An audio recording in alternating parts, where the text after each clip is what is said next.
अस्सलाम वालेकुम। तो मैं हूं अरबाज़ खान और आज हम डिस्कस करेंगे प्रेजेंट इंडेफिनिट टेंस। देखें, इंग्लिश लैंग्वेज बोलने और समझने के लिए टेंसेस सबसे ज़्यादा इंपॉर्टेंट होते हैं। टेंसेस इंग्लिश लैंग्वेज की बेसिकली बेस हैं।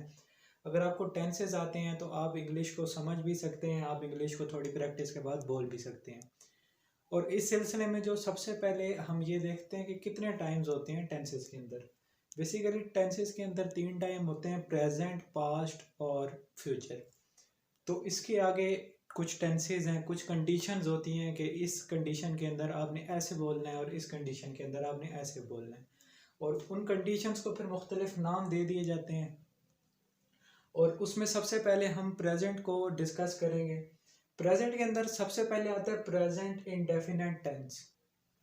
और प्रेजेंट इंडेफिनिट टेंस वो टेंस होता है कि जिसके अंदर हम वो चीज़ बयान करते हैं जो अभी हो रही होती है या वो रेगुलरली होती है। मोस्ट बेसिक टेंस है और बहुत इजी टेंस है अगर थोड़ी सी समझ बूझ के साथ पढ़ा जाए।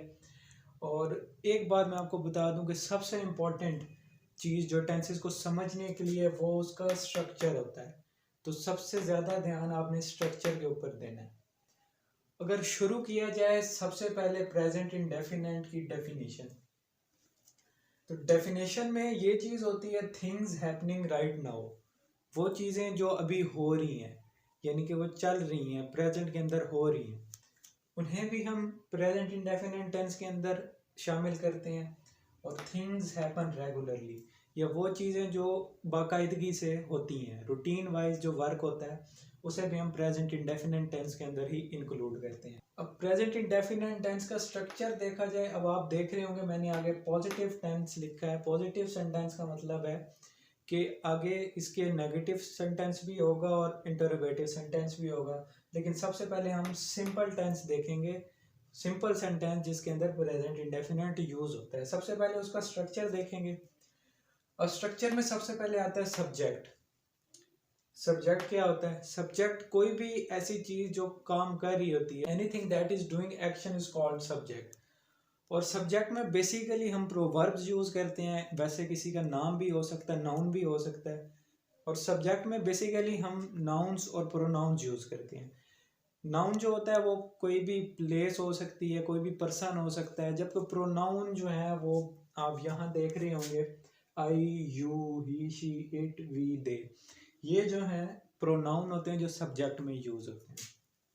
सबसे पहले एक छोटा सा कॉन्सेप्ट और ले लें कि कुछ कंडीशंस होती हैं लैंग्वेज की, ठीक है, और उन कंडीशंस के अंदर हम देखेंगे कि प्रोनाउन कौन सा प्रोनाउन किस कंडीशन के अंदर आता है। तो जो आई है वो फर्स्ट पर्सन सिंगुलर होता है, यू जो है वो सेकंड पर्सन सिंगुलर होता है, he, she, it third person singular में आते हैं, वी फर्स्ट पर्सन प्लूरल में आता है। और देखेंगे सेकंड पर्सन सिंगुलर और सेकंड पर्सन प्लूरल, इन दोनों के अंदर यू यूज हो रहा है। और जो थर्ड पर्सन प्लूरल है इसके अंदर हम दे यूज करते हैं। अब ये ज़रूर याद रखिएगा कि इसकी कंडीशन हर टेंस में बाकी सबसे अलग होगी। तो आपने ये ज़रूर याद रखना है कि जो थर्ड पर्सन सिंगुलर जब भी बोला जाए तो उसका मतलब होगा ही, शी और इट। वापस आते हैं अपने स्ट्रक्चर पे। तो सबसे पहले सब्जेक्ट है, सब्जेक्ट के बाद आता है वर्ब। और वर्ब कौन सा है? Root form. Root form of verb वो होती है कि जो फर्स्ट फॉर्म ऑफ वर्ब भी हम जिसे कहते हैं सिंपल वर्ब होती है, उसे हम कहते हैं रूट फॉर्म ऑफ वर्ब। अब वर्ब के अंदर दो कंडीशंस होती हैं, without S and E S, with S and E S. अब हमने देखना है कि वो कौन सी कंडीशन है जिसके अंदर वो एस या ई एस के साथ वर्ब आएगी और किस कंडीशन में एस या ई एस के बगैर आएगी। तो अगर हमारे सेंटेंस में प्रोनाउंस या subject I, we, they, you ये वाले हों तो हमारी जो वर्ब है उसके साथ एस या ई एस नहीं लगेगा। और अगर हमारे पास ही, शी या इट जो है वो सब्जेक्ट में हो तो फिर हमारी जो वर्ब है उसके साथ एस या E S according to conditions लगेगा। और मोस्टली ई एस वहाँ लगता है जहाँ वर्ब के एंड में ओ होती है, यानी जो वर्ब ओ पे ख़त्म होता है उसके एंड में ई एस लगता है। तो अब देखें, सबसे पहले सब्जेक्ट आ गया, उसके बाद वर्ब विद एस या ई एस और उसके बाद ऑब्जेक्ट। तो ये एक सिंपल सा स्ट्रक्चर है पॉजिटिव टेंस का प्रेजेंट इंडेफिनिट टेंस में जो हमने अभी देखा है। एग्जांपल्स अगर इनकी देखें तो सिंपल है, अली प्लेज क्रिकेट, कोई भी मुश्किल नहीं है। अली जो है वो हमारे पास सब्जेक्ट आ गया, जैसे मैंने आपको बताया था कि नाउन्स भी हो सकते हैं। तो जो अली है वो बेसिकली हमारा जो है थर्ड पर्सन सिंगुलर में आता है। ठीक है, कि हम किसी और को मुखातिब कर रहे हैं, किसी तीसरे बंदे को जो है हम सेंटेंस के अंदर लेके आ रहे हैं, तो वो अली है। और आगे आएगा प्ले, जो है हमारी रूट फॉर्म ऑफ वर्ब होती है, लेकिन क्योंकि मैंने पहले बताया था कि जो ही, शी, इट या थर्ड पर्सन सिंगुलर जो है उसके साथ जब भी सेंटेंस शुरू होगा तो वर्ब के साथ एस या ई एस लगेगा। तो यहाँ आ जाएगा अली प्लेज क्रिकेट। इसी तरह नेक्स्ट देखें तो जीशान वॉचेस टीवी, ये भी वो आ जाएगा थर्ड पर्सन सिंगुलर में। अगर हम इसको यहाँ जीशान को मिटा देते हैं और इसकी जगह हम ही या शी भी लगा दें तो सेंटेंस जो है वो वही रहेगा, क्योंकि थर्ड पर्सन सिंगुलर है। उसके बाद आता है दे गो टू मॉस्क। अब देखें, दे हमारे पास जो है वो थर्ड पर्सन प्लूरल है और इसके साथ जो है हमने एस या एस नहीं लगाना, तो दे और जो वर्ब है वो सिंपल गो आ जाएगी टू मॉस्क, ठीक है। और लास्ट में है फर्स्ट पर्सन सिंगुलर आई, और आई के साथ भी एस या एस वर्ब के साथ नहीं लगता, तो ये आ जाएगा I do exercise every day. तो ये मैंने आपको बताया positive sentence present indefinite tense के अंदर। अब आगे हम देखेंगे कि नेगेटिव टेंस जो है, नेगेटिव सेंटेंस कैसे प्रेजेंट इंडेफिनिट टेंस के अंदर बना सकते हैं। और पॉजिटिव सेंटेंस देखने के बाद अब हम देखेंगे कि जो नेगेटिव सेंटेंस है प्रेजेंट इंडेफिनिट टेंस के अंदर वो कैसे बनता है। तो इसके अंदर भी स्ट्रक्चर जो है वो बहुत इम्पोर्टेंट है। सबसे पहले स्ट्रक्चर के अंदर सब्जेक्ट आ जाएगा, और सब्जेक्ट में मैंने आपको बताया कि नाउन या प्रोनाउन दोनों हो सकते हैं, और प्रोनाउन भी अब तक आपको अंदाज़ा हो गया होगा कि कौन से वर्ड्स होते हैं।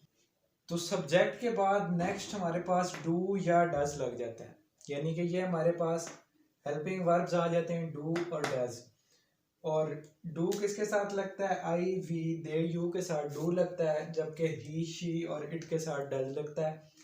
और उसके बाद नॉट आ जाता है, क्योंकि नेगेटिव सेंटेंस है तो इसलिए हम यहाँ पे नॉट यूज़ करते हैं। उसके बाद वर्ब रूट फॉर्म में हमारे पास मौजूद होती है और आखिर में ऑब्जेक्ट आता है।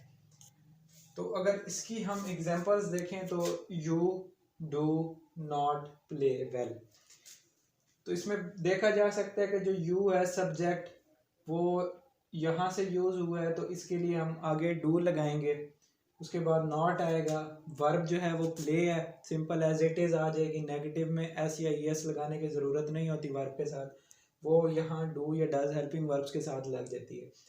और उसके बाद हमारे पास ऑब्जेक्ट आ जाता है आखिर में। ऑब्जेक्ट ज़रूरी भी नहीं है हर टेंस के अंदर, कभी आता है कभी नहीं आता, बहरहाल वर्ब तक हमारा हर सेंटेंस लाजमी होना चाहिए। इसी तरह अगर थर्ड पर्सन सिंगुलर के एग्जांपल्स देख लें तो यहाँ पे शी है, शी के बाद अब हम देखें कि यहाँ जो है वो हमने डज लगाया है, क्योंकि थर्ड पर्सन सिंगुलर था तो डू के साथ ही ई एस लग गया, हेल्पिंग वर्ब हमारी डज आ गई। आगे नेगेटिव जो है हमने उसके लिए नॉट लगाया है, और सिंग वेल ये हमारा जो है वो ऑब्जेक्ट है, she does not sing well.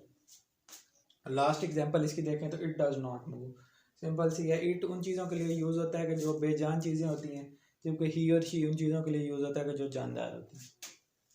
अब नेगेटिव सेंटेंस देख लिया, अब हम इसके बाद ये देखेंगे कि प्रेजेंट इंडेफिनिट टेंस के अंदर जो क्वेश्चंस हैं वो कैसे पूछे जा सकते हैं।